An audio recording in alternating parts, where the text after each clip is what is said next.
वंदे पुरुषोत्तमम।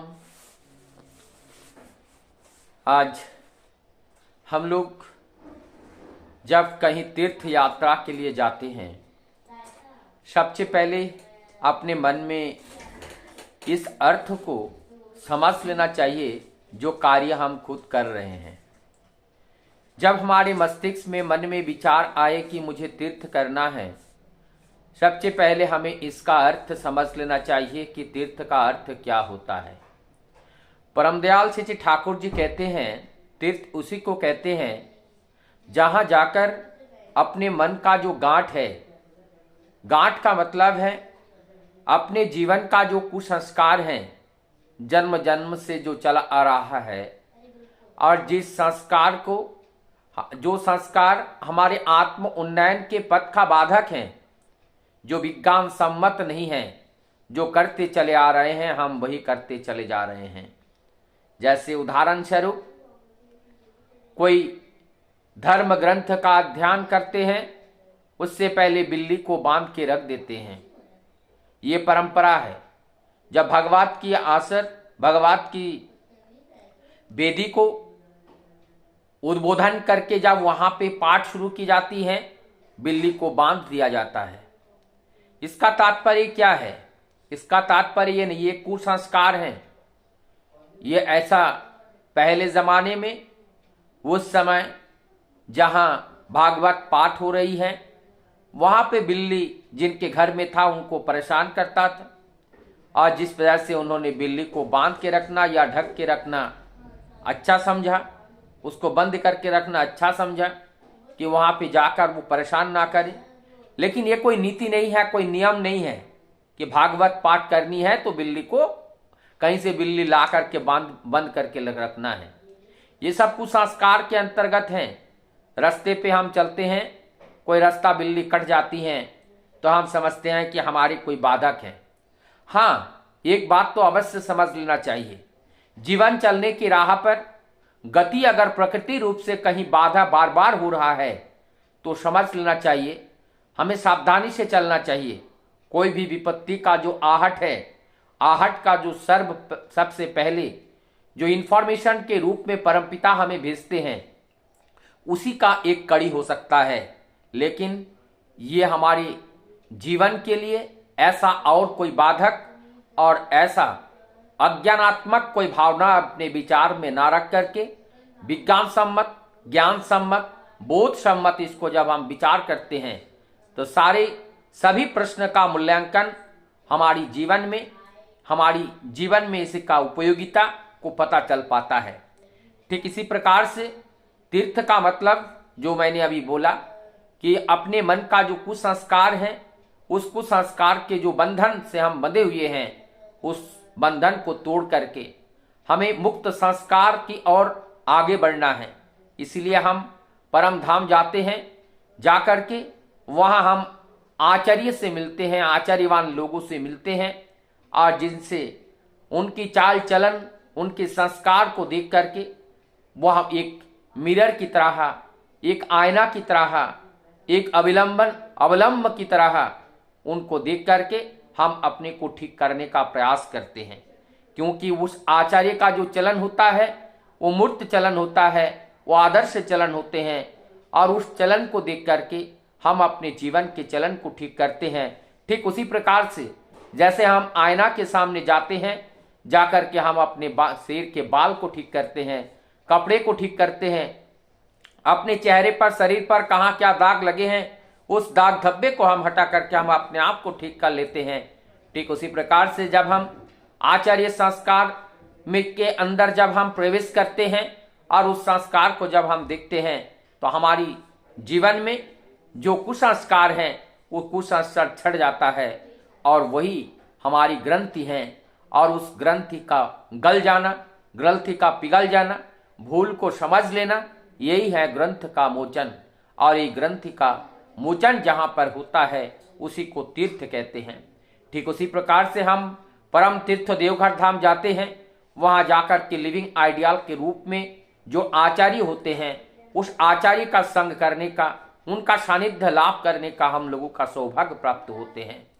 हमारी जीवन के जीवंत जो प्रश्न हैं वो जब अपने घर में असहज हो जाते हैं, उस प्रश्न को लेकर के हम उस परम धाम आचार्य के सम्मुख जाकर के उपस्थित होते हैं और उनके सामने अपने जीवन की चलने के राह पर जो बाधाएं हैं, उस बाधा रूपी जो प्रश्न है उनको सामने रखते हैं। रखने पर वो उनके दिव्य दृष्टि से, उनके दिव्य ज्ञान से और हमें दिशा निर्देश देते हैं और उस दिशा निर्देश देते हैं उसके साथ साथ क्यों हो रहा है इसका विज्ञान सम्मत, बोध सम्मत सारी बात को हम लोगों को समझा देते हैं। और समझने के बाद हम उसको संस्कार को और सच्चाई को जब हम समझ ले जाते हैं, तब उस सच्चाई को लेकर के और उस राह पर चलने के लिए प्रतिज्ञाबद्ध होकर के हम फिर वहां से आते हैं। हम लोग जब तीर्थ में जाते हैं, घर के लिए प्रसाद लेके आते हैं। हम भी इस बार देवघर धाम उस परम तीर्थ धाम में गए, हम भी प्रसाद लेके आए। वो कौन सी प्रसाद है? जो हमारी घर की मुखिया कौन है? हमारी घर की मुखिया परमदयाल सेठी ठाकुर है। परमदयाल सेठी ठाकुर के माध्यम से जो दायित्व देते हैं, उस दायित्व को निर्वाह करने के लिए जो घर में सभी के जो गुरुजन होते हैं, वो गार्जियंस होते हैं, वो गार्जियंस फिर ठाकुर जी के दायित्व को निर्वाह करने के लिए उस दिशा निर्देश को अपने परिवार के अंदर संचार कराने का कार्य करता है। हमारी आचार्य देव दादा कहते हैं कि हम घर पर पे हमारे घर पे एक नियम है। क्या नियम है? उस नियम को आज हम बता रहे हैं, जो आचार्य देव दादा ने स्वयं बोले हैं। उन्हें कहते हैं कि हम बाहर जाते हैं, जहां कहीं भी जाते हैं, और किसी का परनिंदा, चर्चा, नेगेटिव एनर्जी को हमें घर पे कभी नहीं लाना है और नेगेटिव एनर्जी का चर्चा घर पे नहीं करना है। हम इसका सख्त विरोध करते हैं। चाहे हमारे घर में चाहे बच्चा हो, चाहे हमारी धर्म पत्नी हो, चाहे घर के कोई हो, वहां पे घर पे आ करके कोई भी परनिंदा, चर्चा करने का किसी का अधिकार नहीं है, क्योंकि हम वो कर नहीं सकते हैं। क्योंकि जो निंदा हम कर रहे हैं, क्या हम उस निंदा को दूर कर सकते हैं? अगर दूर कर सकते हैं तो उसके लिए हम प्रयास शुरू करें।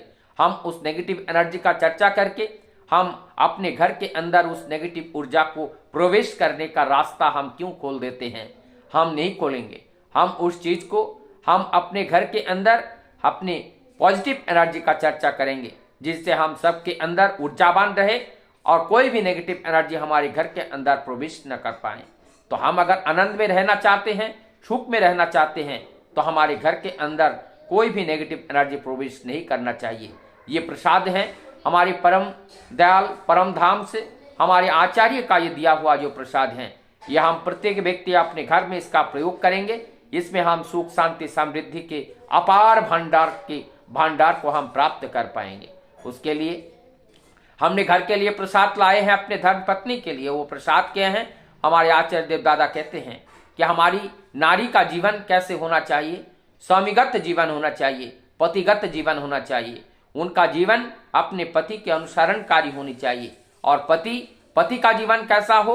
उद्गति जीवन होनी चाहिए। उस समय जो है हमारे आदर्श, उस समय जो है हमारे जीवन देवता, उस जीवन देवता के जो विचार हैं, जीवन देवता के जो वाणी है, जीवन देवता के जो निर्देश हैं, उस निर्देशावली को जीवन में पालन करने का दायित्व उस घर के जो मुखिया स्वरूप भौतिक जगत की जो मुखिया हैं, उस परिवार को लेकर संचालना करने का दायित्व जिनके ऊपर है, उनको उस परम पिता के बात को अनुसरण करते हुए चलना है। और उनके अनुसरण करते हुए उनके धर्म पत्नी का ये दायित्व होता है, उनका अनुसरण करते हुए चले। ये है अपने धर्म पत्नी का लिए प्रसाद।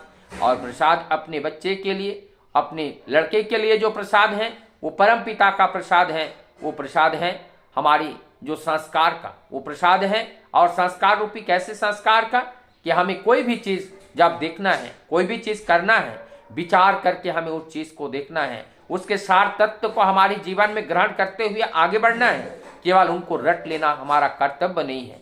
जो पढ़ाई कर रहे हैं, जो अध्ययन कर रहे हैं और जो किसी भी संस्थान में है, हमें देखना है, विचार करके देखना है क्या अच्छा है क्या बुरा है।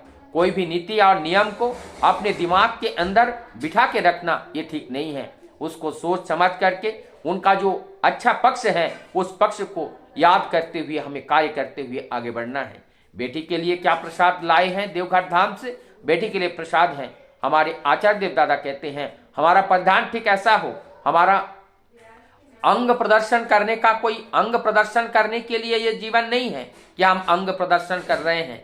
हमारी जीवन को दिखाना है, हमारी इस जीवन को देखने के माध्यम से लोगों के अंदर एक प्रेरणा शक्ति का संचार हो, लोगों के अंदर हमारी परम पिता के प्रति श्रद्धा उत्पन्न हो, हमारी चाल चलन चरित्र सबको प्रभावित करे, हमारा चाल चलन चरित्र सबका याजन करे। इसीलिए ज्यादा से ज्यादा हमें कोशिश करना है अपना शरीर का प्रदर्शन नहीं, शरीर का दिखावा नहीं। जितना हम शरीर को ढक करके रख पाएंगे उतना ही अच्छा होता है। प्रदर्शन अगर करना है, हमें परम पिता की उस बात को आचरण करके उसका प्रदर्शन करना है। वही हमारे जीवन का चलने का पथ होगा और वही हमारे जीवन के चलने का पथ को सहज और सरल बनाता है। ये था हमारे परम पिता का दिया हुआ जो प्रसाद है, जो आचार्य के माध्यम से निरंतर ये अमृत प्रसाद वितरण रात दिन निरंतर होता है और निर्झर होते हैं, अविरल होते हैं। हजारों की संख्या में भक्तजन वहां पे आते हैं और ऐसे अमृतात्मक प्रसाद को लेकर के वो घर पर पट जाते हैं, जिससे उनका जीवन सुंदर और स्वस्थ हो जाते हैं। सबकी मंगल प्रार्थना करते हुए मैं अपने बात को यही विराम देता हूँ। जय गुरु, वंदे पुरुषोत्तम।